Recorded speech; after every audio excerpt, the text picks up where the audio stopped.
It was my first day in the field as a park ranger. My first duty station was in one of the most remote regions in the state. The sky over Montana hung heavy with storm clouds casting darkness over the endless trees. The mountains lined the horizon and their peaks disappearing into the sky. I had never seen mountains so big, jagged, and imposing. I was eager to make a good impression, eager to prove that I belonged here. This job had always been my dream. But as I drove up the narrow, dirt road to the ranger station, a knot of unease began to creep into my stomach. The isolation of this place was palpable, even from my car. The silence of the wilderness pressed in on me, broken only by the wind against the tree branches or the distant cry of an animal. Civilization was far away, and for the first time since taking this job, I realized how truly alone I was going to be. But despite this, I felt confident and excited to put my new training to use. The ranger station came into view, smoke from the chimney rising into the air. It was nestled at the edge of Pine Creek Forest.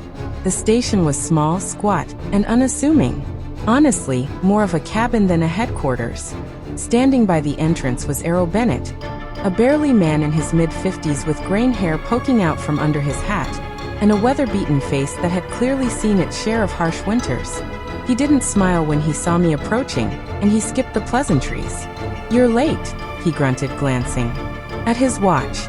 I swallowed hard, feeling my confidence suddenly turn into nervousness. "Sorry, sir. The roads are always like that. It's the middle of nowhere, Montana, kid." He cut me off. "You'll learn soon enough. Out here, you better be prepared for anything." I nodded, feeling small under his stern gaze, like a child getting a good lecture from his parents. "Well, come on then," he said as he motioned for me to follow him into the station. As I entered, I spotted another ranger sitting quietly in the corner, staring out the window at the coming storm. He was a tall, broad-shouldered man with long black hair tied back in a ponytail, and a calm expression on his face. Earl didn't introduce him immediately. The station was simple. A few desks, a gun safe, a kitchen, a radio room, and sleeping quarters in the back. Errol handed me a map of the region. "Your job is to patrol this area.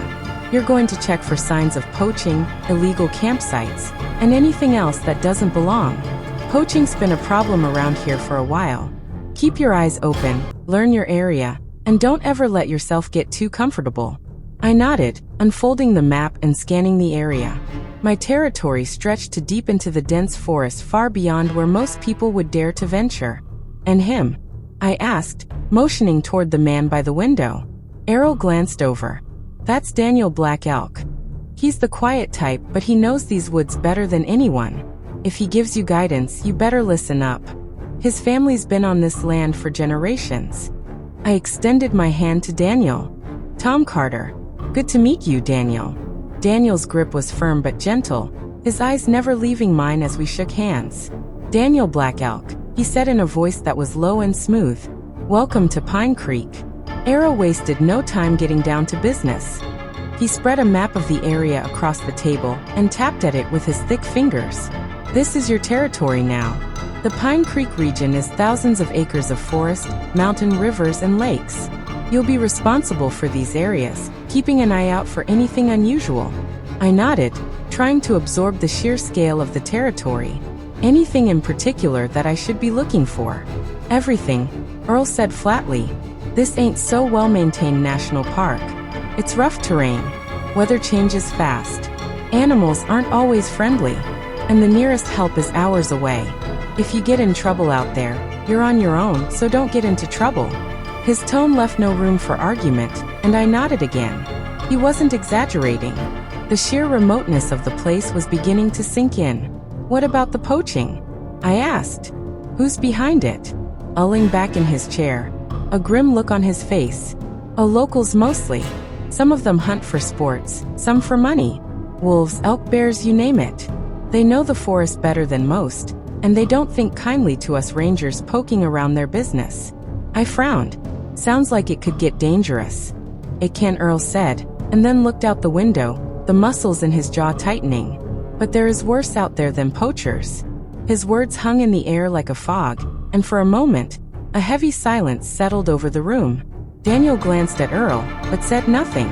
There was an unspoken tension between the two of them, something that I wasn't privy to yet. Like what? I asked, breaking the silence. Earl's eyes flicked back to me hard and cold. Just keep your wits about you and don't go out there trying to be a hero and get yourself or anybody else hurt. The first week of patrols was uneventful, but the forest had a way of unsettling me. Even when nothing happened. The trees loomed tall and silent at their trunks, dark and twisted like ancient giants frozen in time. Every rustle of leaves or a snap of a twig set my nerves on edge, and I constantly found myself looking over my shoulder, expecting to see someone lurking in the shadows. I reminded myself that I would get used to it with time. Daniel accompanied me on a few of my first patrols, guiding me through the more difficult terrain.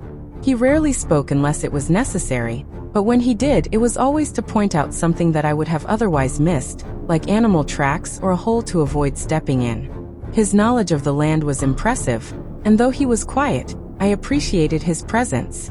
There was something calming about him, like he was in tune with the land in a way that I couldn't yet comprehend. I felt safe with him. One afternoon, while we were hiking through a particularly dense section of the forest, I asked more about him and what his story was. My family's been here for centuries, Daniel said, his voice low. Long before the park was established, before the settlers came. My people have always been the stewards of this land. We know its secrets. Secrets? I asked, curious. Daniel paused, looking out at the trees with a distant expression. The land remembers. It has its own memory and its own spirits. There are more things out here than just man and animals. I felt a chill run down my spine at his words, but I wasn't sure if he was being serious or if it was just a part of his culture. Maybe he was just speaking metaphorically. Still, there was something about the way that he spoke, so matter-of-fact, that made me believe him. That evening after we had returned to the station, I couldn't shake the feeling that I was being watched. Every shadow felt like I was something following me, and every gust of wind carried whispers to my ears. I had been on edge already, and the conversation with Daniel didn't help. Arrow brushed off my concerns when I mentioned to him what Daniel had said about there being more in the forest than just man or animal. That's just first week jitters, he said. The forest can get under your skin if you let it. Just stick to your patrols and don't go looking for trouble. We all felt like that when we were new. And don't go listening to none of Daniel's superstitions. The guy knows his stuff, but he can get a little out there, if you know what I mean. I wanted to believe him, but the unease gnawed at me, a constant presence at the back of my mind. A few days later, I was out on patrol by myself, covering the western section of the forest. The day was overcast and the clouds hung low and heavy, casting everything in a dull gray light. The air was thick with the scent of damp earth and pine needles, and the forest was eerily quiet, the usual sounds of wildlife absent. I vaguely recalled something in my training about when the forest goes silent. As I made my way through a clearing, I spotted something unusual near the edge of the tree-in. At first, I thought it was just a pile of leaves or debris, but as I got closer, I realized it was the mangled remains of an animal. My heart sank as I knelt down to examine the scene. The animal, what looked like had been a deer, had been completely ripped apart, its flesh torn and shredded in a way that didn't seem natural. The bite marks were too large and jagged to be from any predator that I knew of in the area. I had seen wolf kills before, and this wasn't the same. It was savage and brutal, almost as if whatever had killed it had done so for sport rather than for food. The ground around the carcass was disturbed. The grass flattened and trampled as if there had been some kind of struggle. But what stood out to me the most were the tracks. They were large, far larger than any wolf or bear, and they were shaped different. The toes were elongated, almost claw-like, and they dug deep into the soil, leaving deep impressions. My stomach churned as I took a few steps back, my hand instinctively going to the radio on my belt. "Earl," I said, trying to keep my voice steady. "I found something that looks like a poaching site. Maybe, but something's not right." "What do you mean not right?" Arrow's voice crackled over the radio. "The animal. It's been torn apart. And the tracks, I've never seen anything like them. They're freaking huge." There was a long pause on the other end, and one Arrow finally spoke again. His voice was tense. "Where are you?" "I'm about a mile west of the old logging road near the clearing. Head back to the station now." The urgency in his voice sent a jolt of adrenaline through me, and I didn't waste any time. As I turned to head back, I caught movement out of the corner of my eye. Something was moving between the trees, darting from trunk to trunk with a speed that made my heart skip a beat. I froze, my eyes scanning the dense forest. But whatever it was, it already disappeared into the shadows. I stood there before what felt like an eternity, my pulse pounding in my ears, but there was no further movement. Still, the feeling of being watched lingered, a heavy weight pressing down on me as I made my way back to the station, as fast as I could. When I had returned to the station, Earl was waiting for me at the door, his expression unreadable. "Show me the site," he said, grabbing his rifle from the rack by the door.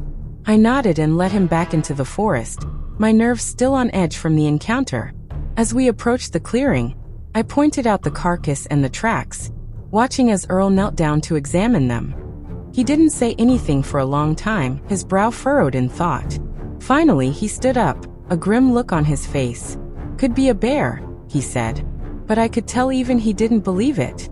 "Bears don't leave tracks like that," I said quietly. Earl shot me a sharp look, but before he could respond, Daniel pulled up to the site in his truck, his face as calm and unreadable as ever. Daniel examined the site for a moment, but Earl again said, "Grizzly, I think by the looks of it." "That's no grizzly," Daniel said softly, his eyes locked on the tracks. "That's something else." Earl's jaw tightened, and for a moment the two of them traded a look. There is something that they weren't telling me, something they both knew, but were hesitant to say out loud. "Well, what is it then?" I asked impatiently, feeling a knot of dread forming in my stomach. Daniel glanced at me. "We should head back. It's getting dark." I wanted to press him for more information, but the tone in his voice left no room for argument. We made our way back to the station in silence, the weight of the unknown pressing down on me like a suffocating blanket. That night, after Earl had gone to bed, I found myself sitting in the kitchen with Daniel. The wind howled outside, rattling the windows, and the fire crackled softly in the fireplace. "What's really out there?" I asked, my voice barely above a whisper. Daniel didn't answer right away. He stared into the fire, his dark eyes reflecting the flickering flames. Finally, he spoke, his voice low and steady. "You ever heard of a Wendigo?" I frowned. "A Wendigo? That's like an old Native American thing, right?" I asked. "It's an old legend, yes," Daniel said, his eyes never leaving the fire. "The spirit of the forest. Some say that it was once a man, a hunter who became lost in the wilderness and resorted to cannibalism to survive. But in doing so, he became something else, something cursed. The Wendigo is a creature of hunger, always starving, always hunting. It craves flesh, and once it tastes it, it becomes insatiable." I felt a chill crawl up my spine at his words, but I tried to keep my voice steady. "So you're saying that's what's out there?" Daniel finally looked at me, his expression serious. "I don't know, but there are stories. The windows can mimic voices that lure people into the woods. It's fast, faster than anything natural. And once it sets its sight on you, it won't stop until it's fed." I swallowed hard, the hairs on the back. "And if it finds you?" Daniel's gaze was unwavering. "You run. You don't stop. You don't look back. And you pray it loses interest." His words hung in the air like a dark omen. And as I lay in bed that night, I couldn't shake the feeling that something was watching us from these shadows of the forest. The next morning, Earl ordered a full patrol of the area. He was visibly tense, though he tried to maintain his usual gruff demeanor. We split up. Earl took the north and I took the west, and Daniel headed east. As I made my way through the forest, the weight of Daniel's story pressed on me like a heavy stone, and I honestly began to rethink my career choice. The forest felt different today. The usual sounds of birds and rustling leaves were absent, replaced by an eerie stillness that kept me on edge. Every step that I took seemed too loud, the crunch of twigs under my feet echoing through the trees. The wind had picked up, carrying with it the faint scent of something rotten, something that made my stomach turn. I found myself constantly scanning the trees, searching for any sign of movement. My nerves were shot, every shadow a potential threat, every gust of wind a whisper of something sinister. As I ventured deeper into the forest, the trees grew closer together, their branches intertwining overhead like a canopy of twisted arms. And then I heard it, a low guttural growl so deep. It was faint, so faint that I almost thought that I had imagined it. My heart leapt into my throat, and I stopped in my tracks, my hand going to the gun on my hip. I listened, straining to hear it again. For a long moment, there was only silence, and then from somewhere behind me came the sound of something moving through the undergrowth. It sounded fast, impossibly fast. I spun around, my pulse racing, but there was nothing there. Just the trees, silent. I took a step back, my hand tightening on my goo. The growl came again, this time louder, closer. I turned, my heart hammering in my chest, and I saw something moving between the trees. It was a shadow, long and gaunt, darting from trunk to trunk with the speed that made my stomach churn. I couldn't see it clearly, just flashes of pale skin, long limbs, and glowing eyes that burned with an unnatural light. The creature lunged with an inhuman grace, its body almost serpentine as it weaved between the trees. And then, as quickly as it had appeared, it vanished into the shadows. My heart was pounding so hard that I thought that I might have a heart attack. I stood frozen, my breath coming in short, ragged gasps, my gun drawn but useless in my trembling hands. For a moment I considered calling out to Earl or Daniel, but something told me that making noise would only draw it closer. And then from deep in the forest, I heard my name, Tom. The voice was faint, almost a whisper, but unmistakable. It was Errol's voice calling to me from somewhere beyond the trees. For a moment, I felt relieved. I had been found. My instincts screamed at me to run toward it, and to get out of there. The voice, it sounded so real, so close.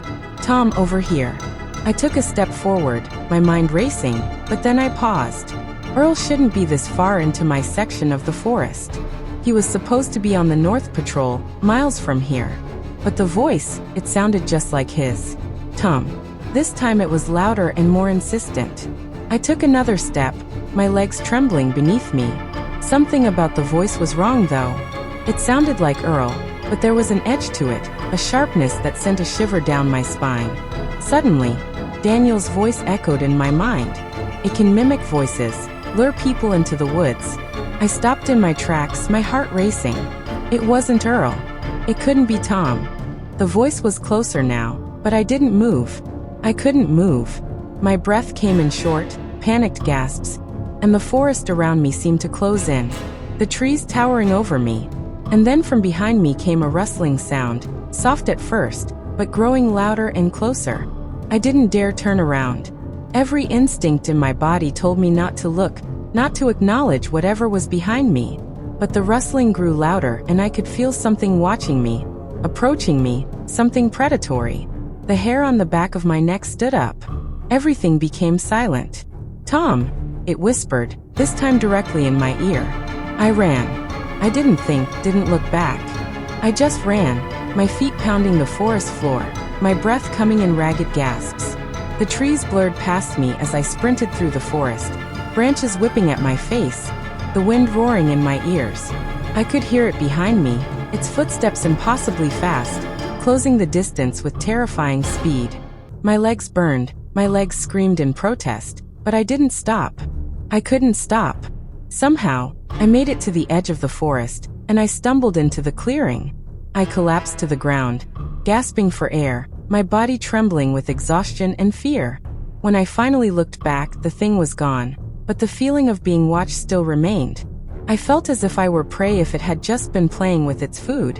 When I returned to the station, Earl and Daniel were waiting for me.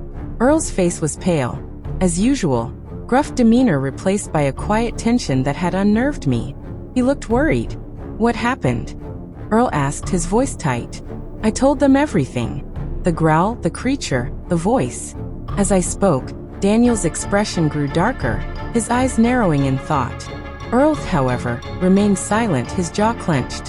When I finished, the room was filled with an oppressive silence. Finally, Daniel spoke. MYW encountered it, the window. He said, his voice low. Earl shot him a sharp look. Oh, don't start with that, it's not Daniel. You saw the tracks. You heard the voice yourself once too early. You know what's out there. You've always known. I looked between them, confusion and fear swirling in my mind. What's going on? What do you mean? Earl let out a long, weary sigh, rubbing a hand over his face.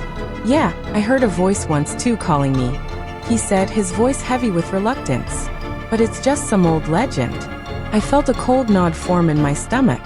And it's haunting me. Daniel nodded. It's been here long before the park was established, long before any of us. It's a part of the land. It's tied to it. And once it sets its sights on you. He didn't finish the sentence, but he didn't have to. The weight of his words was clear. I swallowed hard, my mouth dry. So what do? Errol and Daniel exchanged a long, tense look before Daniel finally spoke. We'll stay in groups for a few days until we figure it out. The days that followed were a blur of fear and paranoia. Every patrol felt like a death sentence. Every rustle of leaves, or a snap of a twig sending my heart into overdrive. The window was out there watching and waiting, and I knew that it wouldn't stop until it had what it had wanted me. But I wasn't going to give it the chance. I wouldn't be caught off guard. One night, after a tense day of patrolling, I sat down with Daniel by the fire. The wind howled outside, but inside the station, it was quiet. Have you seen it before yourself? I asked, breaking the silence. Daniel didn't answer right away. He stared into the fire, his expression distant. Finally, he nodded. Once, when I was younger, my father and I were out hunting. We thought that it was a bear at first, but when we saw it darting between the trees, well, we never spoke of it again. The fire crackled softly between us, the flames casting long shadows on the walls. Outside, the wind howled, and somewhere in the distance I could have sworn that I heard a low growl. I didn't sleep that night, and in the morning I knew one thing for certain. My encounter with whatever was lurking in the woods, the window or whatever it was, loomed over us like a dark cloud. We patrolled together now, never venturing into the forest alone. Daniel insisted on this, but it was clear that tension between him and Earl was mounting with each passing day. Earl was a no-nonsense type, and all the talk about the window was getting to him. He masked it with tough talk and hard looks, but I could see through it. Daniel, on the other hand, was quiet, reflective, and unnervingly calm. It was the kind of calm that made me wonder if he had already made peace with the idea that things weren't going to end well. We still had a job to do, though, and we couldn't just sit in the station. Outside, though, the usual sounds of nature were gone, replaced by an oppressive silence. Not even the wind seemed to move anymore. I often found myself glancing between the two men, feeling like I was caught in the middle of two fighting parents. One afternoon, after busting up a beaver dam, we were on our way back to the station when we came across another mutilated deer. It's another one, Daniel said. Errol knelt beside the remnants, his face twisted in frustration. We're chasing shadows out here, Earl muttered, standing up and wiping his hands on his pants. This ain't no Wendigo. Probably just some damn bear with a grudge. Daniel, standing a few feet away, was watching the tree in, his eyes scanning the distance as if waiting for something to emerge. When Earl's grumbling grew louder, Daniel finally spoke up. You know that it's not a bear, Earl. You've seen the tracks. Earl shot him a sharp look. I've been doing this for 30 years, Daniel. I know a bear when I see one. I don't need you filling the kid's head with your legends. Daniel's expression remained calm, but there was a hard edge in his voice when he responded. This isn't about legends. It's about survival. The window is real, and it's hunting us. Earl stepped closer to Daniel, his face calm. The tension between them was thick, and for a moment, I thought that one of them might throw a punch. I stood there awkwardly silent, my eyes darting between the two of them, unsure of what to say. Finally, Earl snorted and stormed off toward the station. I'm done with this shit, Earl muttered. You two can sit around talking about monsters and fairy tales all you want. I'm going to bed. That night, Daniel and I stayed by the fire, the flickering flames casting long shadows on the floor. The silence that followed was suffocating, but eventually I broke it. Do you really think that we're being hunted? I asked, my voice barely above a whisper. Daniel didn't answer right away. He poked at the fire with a stick, watching the embers rise up the chimney before he finally responded. Yes, he said softly. I think the window has chosen us. Once it sets its sights on you, there's no going back. It's patient. It waits. It wears you down. I swallowed hard, my throat dry. And how do you stop it? I mean, how do you kill it? Daniel's eyes shot up to meet mine, and for a moment he didn't say anything. And then he shook his head. You don't. There has to be a way, I pressed, desperation creeping into my voice. Daniel looked away, staring into the fire. Legends say that there is, but it's dangerous. You'd have to trap it first, and that alone is nearly impossible. My pulse quickened. Well, how do you trap it? Daniel hesitated as if debating whether or not to tell me. After a long pause, he sighed and leaned forward, lowering his voice. The Wendigo fears fire. You would need to lure it into a trap with something that it wants. Flash. And once it's close enough, you would have to burn it. But it won't be easy. It's smart and it'll know what you're trying to do. A chill ran on my spine. So we use ourselves as bait. Daniel nodded grimly. It'd be the only way. We spent the next few days preparing the trap. It was a plan born out of desperation, but it was all that we had. We set up Earl, despite his earlier protest, went along with the plan. His gruff exterior had been cracked, and I could see the fear in his eyes, though he had tried to hide it behind tough talk. He was desperate for it to be over. Just make sure you don't screw this up, Tom, Earl muttered as we set the final touches on the trap. We only get one shot at this. Daniel stood nearby, quiet as always, but there was a tension in him that I hadn't seen before. I knew that he was nervous even if he didn't show it. The sun began to set, casting darkness across the forest. The air grew colder and the wind picked up, carrying with it the familiar scent of decay that made my stomach churn. We took our positions. Daniel and I stood near the pit while Earl waited a little further back, his rifle at the ready just in case. For a long time, there was nothing but silence. The forest was unnervingly still, as if holding its breath. And then from somewhere deep in the woods came the sound of footsteps, slow, deliberate, and not human. My heart raced as I gripped my gun, my eyes scanning the darkness. Daniel and I stood by the hole, waiting for our opportunity to light the fire. The footsteps grew louder, closer, and then I saw it. The window. It moved between the trees with an unnatural grace. Its long gaunt limbs twisted and pale. Its eyes glowed with an eerie light and its mouth hung open, riveting sharp, jagged teeth. The sight of it made my blood run cold. It was huge, much taller than I had imagined, with a skeletal frame that seemed to barely held together by its rotting flesh. Its stench filled the air, a sickly sweet smell of decay and death. It moved toward us, and we waited in anticipation as it drew closer and closer to the hole. Just a little bit further, I thought to myself. And for a moment, I thought that our plan might actually work. But just as the window was almost on top of the hole, Earl raised his rifle. Earl, no, Daniel shouted. But before he could fire, the window moved. The Wendigo slammed into him, knocking him to the ground. Its claws tore into his flesh, ripping him apart with horrifying precision. Blood sprayed across the forest floor, and Earl's screams were cut short as the creature's jaws closed around his throat, tearing it out in one swift motion. I froze, my body locked in place as I watched in horror. Earl's body convulsed for a moment before going still, his blood pooling beneath them. The Wendigo stood over him, his mouth smeared with blood, its glowing eyes locked onto me. Run! Daniel shouted, grabbing my arm and yanking me away from the screen. We bolted as sprinting through the trees as fast as we could. The window let out a bone-chilling screech, and I could hear it crashing through the growth behind us, its footsteps fast and relentless. We ran the forest to blur around us. My lungs burned. My legs screamed in protest, but I didn't dare stop. The sound of the window's pursuit was right behind us, its screeches echoing through the trees. And then Daniel stumbled. I turned just in time to see him fall, his foot catching on a route. He hit the ground hard, and before I could reach him, the window was upon him. Go get to the station.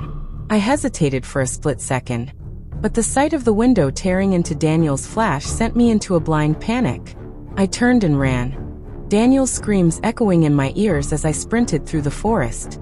I burst through the door of the ranger station, slamming it shut behind me. My hands were trembling, my breath coming in ragged gasps. Blood smeared across my face and clothes, and not mine, but Earl's and Daniel's.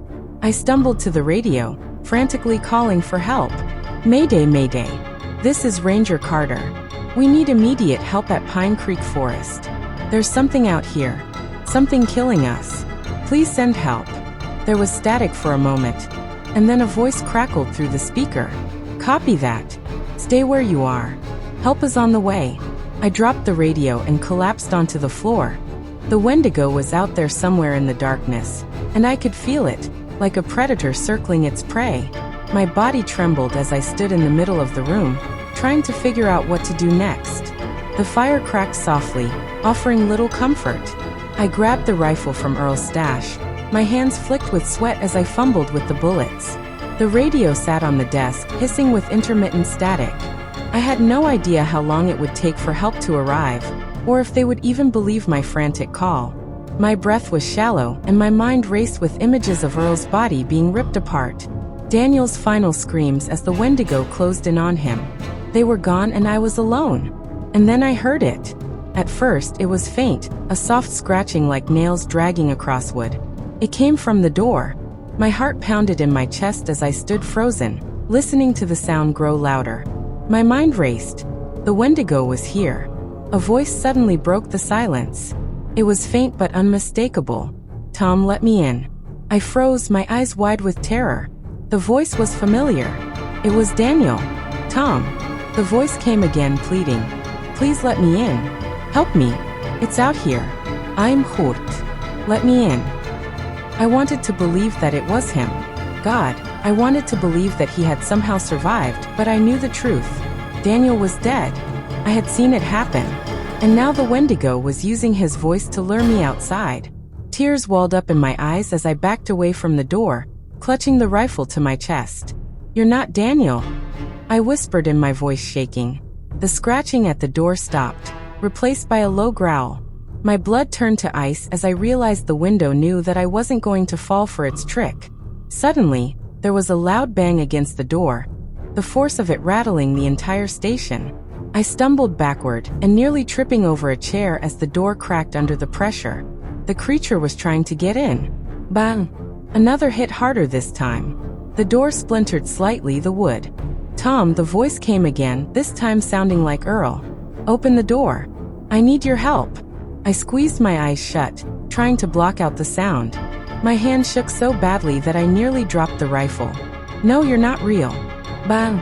The door buckled, and I could see a long bony claw poke through the wood, scraping along the inside of the door frame. I aimed the rifle, my hands trembling so much that I could barely keep it steady. "Get away!" I shouted, my voice barely more than a whimper. The creature let out a low, rumbling growl, and then there was silence. The scratching stopped, and for a moment, I thought that it might have given up. But then, from outside the window, I heard it again. The voices. "Tom, come outside. It's safe now." "No, you're not real." The voices continued to calling me to come outside. I turned toward the window, my breath catching in my throat. The firelight flickered, casting eerie shadows across the room. My heart raced as I caught a glimpse of movement outside. Something tall and thin between the trees. I backed away from the window, my stomach churning with dread. I knew the Wendigo was playing with me, taunting me, trying to break me down, and wanted me to open that door to step outside into the cold night where it could finish me. Suddenly, the radio crackled to life again. "Ranger Carter, hold tight. Help is inbound." The radio hissed with static, cutting off the rest of the message. But at least they were coming. I just had to survive until then. I grabbed what little ammunition that I could find and barricaded myself in the back room, blocking the door with a desk and anything else that I could move. My hands were shaking so badly that I could barely load the rifle, and the constant scratching at the walls made it nearly impossible to focus. "Dom, come on, kid. It's cold out here. Let me in." I clutched the rifle tighter, my back pressed against the wall as the temperature inside the cabin seemed to drop. The voices continued on for what if. Just as I had raised the rifle to fire again, I heard the faint sound of a helicopter in the distance. The Wendigo seemed to sense the approaching rescue as well, and it turned its head toward the window, its glowing eyes narrowing. The sound of the helicopter grew louder, and for the first time since the nightmare had begun, I felt a flicker of hope. The creature let out one final ear-piercing shriek before it turned and bolted out of the room. disappearing into the darkness of the forest. I collapsed to the floor, my entire body shaking with adrenaline and exhaustion. The cold air from the shattered door flooded into the cabin, but I didn't care. Within minutes, the helicopter had touched down outside the station, and several rangers and other state law enforcement officers rushed inside. They found me huddled in the back room, clutching the rifle to my chest, my eyes wide with shock. "Hey, are you okay?" one of them asked, kneeling beside me. I nodded, though I wasn't sure that I believed it myself. I was alive, but barely. The others, Earl and Daniel, they were gone. As they helped me to my feet and led me outside, I glanced back at the forest, half expecting to see the glowing eyes of the Wendigo watching me from the tree in. But there was nothing, just darkness. They transferred me to a new post near Billings, Montana, a far cry from the isolation of Pine Creek Forest. This area is more populated, filled with tourists and families enjoying the safety of a well-maintained national park. It was supposed to be a fresh start, a way to leave the horrors of Pine Creek behind. But the truth is, you never really escape something like that. The Wendigo may be far away now, but it still haunts me. Every rustle of leaves, every gust of wind that echoes through the trees sends a shiver down my spine. Some nights when I'm alone, I can still hear the voices of Daniel and Earl calling out to me from the dark. Sometimes I even swear that I see something moving between the trees.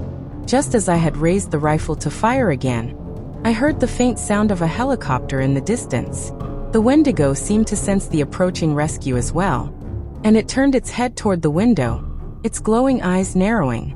The sound of the helicopter grew louder, and for the first time since the nightmare had begun, I felt a flicker of hope.